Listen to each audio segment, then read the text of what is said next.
আপনি যদি বড় করে কিছু করতে চান, আপনি অনেকগুলো মেধাকে কাজে লাগাতে চান একসাথে, কারো ম্যানেজমেন্টে ভালো, কেউ সেলসে ভালো, কেউ টেকনিক্যালে ভালো, কেউ ব্র্যান্ডিংয়ে ভালো, কারো কাছে হয়তো টাকা আছে, কেউ অ্যাডমিনিস্ট্রেশনে ভালো, এরকম মানুষগুলোকে যদি একত্র করে একটা ব্যবসা করা যায় তাহলে কিন্তু অনেক ধরনের সাপোর্ট, অনেক ধরনের কর্মী না নিয়ে কিন্তু ব্যবসা পরিচালনা করা সম্ভব, যেগুলো আমি আমার ব্যক্তিগত জীবনে ব্যবসায় আমি করেছি। ইভেন আপনারা শুনলে অবাক হবেন, এখনো আমি অন্তত 3-4 জন জেনারেল ম্যানেজারের কাজ আমি একাই করি। কারণ হচ্ছে যে আমার দিন শেষে আমাকে অ্যাজ এ ওনার আমাকে কস্ট বেনিফিট অ্যানালাইসিস করতে হয়, কস্ট কাটিং চিন্তা করতে হয়, কিভাবে প্রফিট ম্যাক্সিমাইজ করতে হয়, এগুলো আমাকে ভাবতে হয়। অ্যাজ এ একজন উদ্যোক্তা হিসেবে এটা আমাকে ভাবতেই হয়। তো আমার যেহেতু কাজ করার সুযোগ আছে, সামর্থ্য আছে এবং অভিজ্ঞতা এবং যোগ্যতা আছে, সে কারণে হয়তো আমি একাই 3-4 জনের কাজ করে থাকি, করে এসেছি এতদিন ধরে। এখন অবশ্য কিছু কিছু কাজ আমি কমিয়ে দিয়েছি, ডিপার্টমেন্ট হেডদের উপর ছেড়ে দিয়েছি, লোক তৈরি করেছি। লোক তৈরি করতে পারাটাও একটা বিরাট যোগ্যতা আমি মনে করি, টিম যেটাকে বলে আমরা, টিম তৈরি করতে পারা। তো পার্টনারশিপে আমি সবসময় যে সতর্কতা বার্তাটা উচ্চারণ করি সেটা হচ্ছে পার্টনারশিপে যখন আপনি কারোর সাথে পার্টনারশিপ করতে যান তখন শুরুটা অনেকটা প্রথম প্রেমের মতো, সব কিছু ভালো লাগে। যার সাথে আপনি পার্টনারশিপ করছেন তার সব ভালো লাগছে, তার আচরণ, কথাবার্তা, তার লেনদেন সবকিছু শুরুতে কিন্তু খুবই ভালো লাগে। কিন্তু পার্টনারশিপটা হয়ে যাওয়ার পর যখন আপনি রিয়েল লাইফে আপনি কোম্পানি স্টার্ট করতে যান বা আপনি কাজ করা শুরু করেন, তখন এটা আসলে সংসার করার মতো, মানে বিয়ে করার পর সংসার যেভাবে করে, এবং সংসারগুলো টিকে থাকে কতগুলো ভিত্তির উপরে। নাম্বার 1 ভিত্তি হচ্ছে রেসপন্সিবিলিটি, তাই না? এবং একটা প্রতিষ্ঠানে কিন্তু টিকে থাকে আপনি কতটা রেসপন্সিবল, প্রত্যেকটা মানুষ যার যে জায়গায় কতটা রেসপন্সিবল। সেখান থেকে আমাদের যখন সন্তান হয়, সন্তান একটা ভালোবাসার ভিত্তি তৈরি করে, একটা সেতু বন্ধন তৈরি করে। একইভাবে কোম্পানির ক্ষেত্রেও কিন্তু এই ধরনের সেতু বন্ধন তৈরি করার জন্য আপনি যখন আপনার উৎপাদন করবেন, আপনি যখন প্রোডাক্ট আপনি সেল করবেন, এগুলো আপনার সন্তানের মতো প্রোডাক্টগুলো, এবং সেগুলো থেকে রেভিনিউ আসতেছে। আপনার কাস্টমারগুলো হচ্ছে আপনার, আমি বলবো যে সন্তানের চাইতে ঊর্ধ্বে কিছু, মানে ভাগ্য আপনার সবকিছু। সো এই যে প্রোডাক্ট, এগুলো কিন্তু আপনার হচ্ছে সন্তানের মতো আপনি তৈরি করলেন, বা আপনি সেটাকে একটু প্রক্রিয়াজাত করে বিক্রি করলেন, এগুলোকে ওইভাবে ভালোবাসা দিতে হবে। এবং আমি সবসময় একটা কথা বলি, আপনি যখন যে জিনিস বিক্রি বাড়াতে চান বা বিশ্বাসযোগ্যভাবে মানুষের কাছে তৈরি করতে চান, আপনাকে সেই জিনিসটা নিজে ব্যবহার করতে হবে। আপনি বলছেন কোনো একটা জিনিস ভালো, আপনি নিজে সেটা ব্যবহার করে ভিডিও করে মানুষকে দেখাতে হবে যে হ্যাঁ ইয়েস, আমি নিজে আমার পণ্য ব্যবহার করি, আমি যে টি শার্টটা বানাই আমি সেটা নিজে পরি, আমি যে শার্টটা বানাই সেটা আমি নিজে পরি, আমি যে বলছি যে এই তেলটা ব্যবহার করলে চুল উঠবে না সেটা আমি নিজে ব্যবহার করি। মানে ট্রু জিনিসটা আপনি দেখাবেন। বা আপনি যেটা বলছেন যে কোনো একটা প্রোডাক্ট আপনি খাওয়ার জন্য বলছেন বা ব্যবহার করার জন্য বলছেন, সেটা আপনি নিজে ব্যবহার করেন, এটা কিন্তু খুবই গুরুত্বপূর্ণ মানুষকে ইয়ে করা। তো এনিওয়ে, মানে আমি কথাটা বলছি যে এই যে পার্টনারশিপ, এখানে বিউটিটা তখনই ছড়িয়ে পড়ে যখন মানে আপনি শুরু করেন। কিন্তু সেই জন্য আমি সবসময় বলি, আপনি ব্যবসাটা শুরু করার আগে 6 মাস 1 বছর তার সাথে মেলামেশা করেন।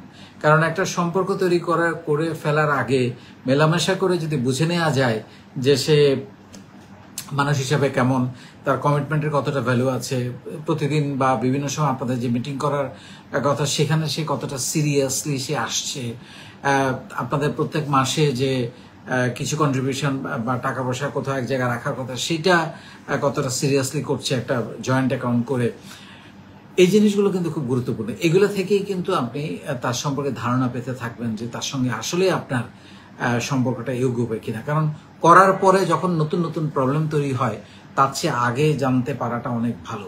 তবে মানে এত কিছু বলার পরেও পার্টনারশিপকে বা প্রাইভেট লিমিটেড কোম্পানিকে ভয় পাওয়ার কিন্তু কোনো কারণ নেই। কারণ আপনাকে বড় কিছু করতে হলে অনেকগুলো মানুষকে একত্র করে, অনেকগুলো মানুষের সম্মিলনকে, অনেকগুলো মানুষের মেধাকে একত্র করে আপনাকে বড় কিছুতে নামতে হবে। এটার কিন্তু কোনো সুযোগ নাই একা একা সব কিছু। যেমন আমার একটা বিজনেসও একা না, আমরা সবগুলো বিজনেসে কেউ না কেউ, কোনোটা হয়তো পার্টনারশিপে, কোনোটা হয়তো প্রাইভেট লিমিটেড কোম্পানি, বাট অনেক মানুষকে নিয়ে আমাকে করতে হয়েছে, কারণ আমি তো আর সবগুলো চালাতে পারবো না। আমি তো বুদ্ধি পরামর্শ দিতে পারবো, সেলসে মার্কেটিংয়ে পরামর্শ দিতে পারবো, স্ট্র্যাটেজিতে পরামর্শ দিতে পারবো, পলিসি তৈরি করে দিতে পারবো, ফান্ডিংয়ে বুদ্ধি দিতে পারবো, কিন্তু ডে টু ডে অপারেশন তো আমার পক্ষে অনেকগুলো কোম্পানিতে কাজ করা সম্ভব না, সেটা হয়তো আমাকে একটা বা দুইটাতেই করতে হবে।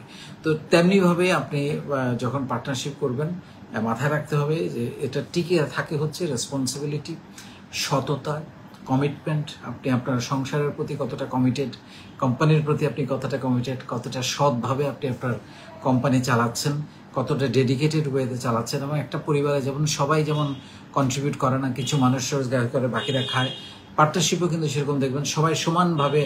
আপনার হয়তো কখনো কখনো মনে হতে পারে, আরে সব কাজ তো আমি করি, ওকে রেখে আমার কি লাভ হলো। No, this is wrong. কারণ ও টাকা দিয়েছে বলে শুরুতে কিছু না করলেও ও টাকা দিয়েছে বলে আপনি কোম্পানিটা স্টার্ট করতে পেরেছেন। সো সবাই সমানভাবে আপনাকে আপনার বিজনেসে কন্ট্রিবিউট করবে না, সমানভাবে সময় দিবে না।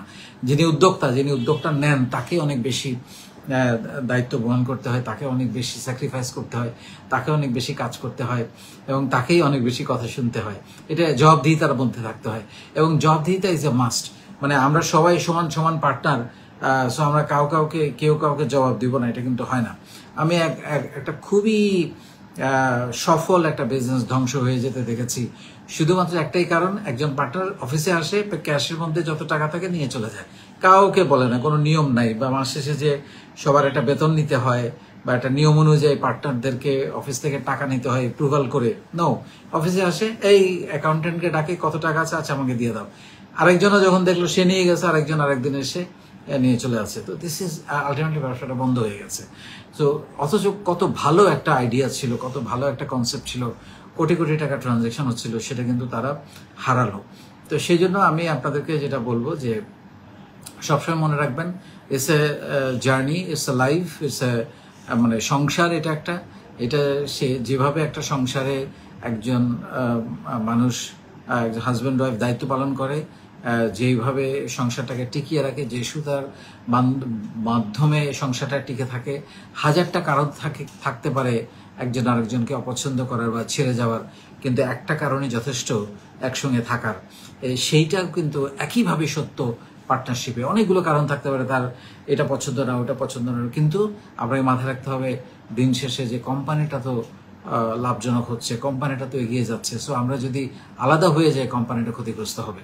এটা করা যাবে মানে এটা ওই যে সন্তানের জন্য অনেক সময় আমরা যেরকম সংসারটাকে টিকিয়ে রাখি, সেরকমভাবে হলেও চিন্তা করতে হবে, কোথাও না কোথাও একটা ভালোবাসার সুতোয় বাঁধতে হবে, যাতে করে আর যেটা খুবই জরুরি, সবসময় বলি যে একজনকে নেতা বানতে হবে, এবং যিনি নেতা তাকে জবাবদিহি করতে হবে, তাকে সবার সাথে আলাপ করে শেয়ার করে কাজ করতে হবে।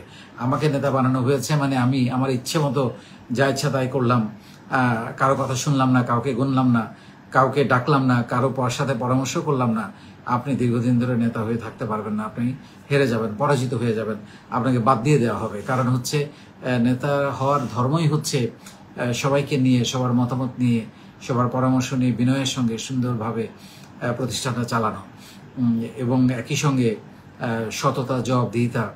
কোনো রকমের কুটচাল করে কোনো প্রতিষ্ঠান, কোনো সংসার, কোনো কিছুই দীর্ঘদিন টিকিয়ে রাখা যায় না, টিকে থাকতে পারে না। এটাই হচ্ছে বাস্তবতা।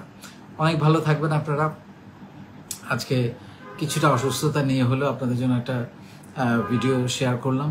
আমি শিওর যে এখান থেকে আপনাদের ভবিষ্যৎ যে কর্মপরিকল্পনা বা এখনও যারা করছেন তাদের জন্য এটা অনেক বেশি উপকারী হবে। কারণ এটা মাথার মধ্যে রাখতেই হবে যে এই যারা পারে তারা কিন্তু প্রেমটাকে সবসময় ধরে রাখতে পারে, আর যারা পারে না তারা হয়তো ভাবে যে বিয়ের আগেই ভালো প্রেম ছিল, বিয়ের পরে বোধহয় আর প্রেম থাকার দরকার নেই। It is wrong.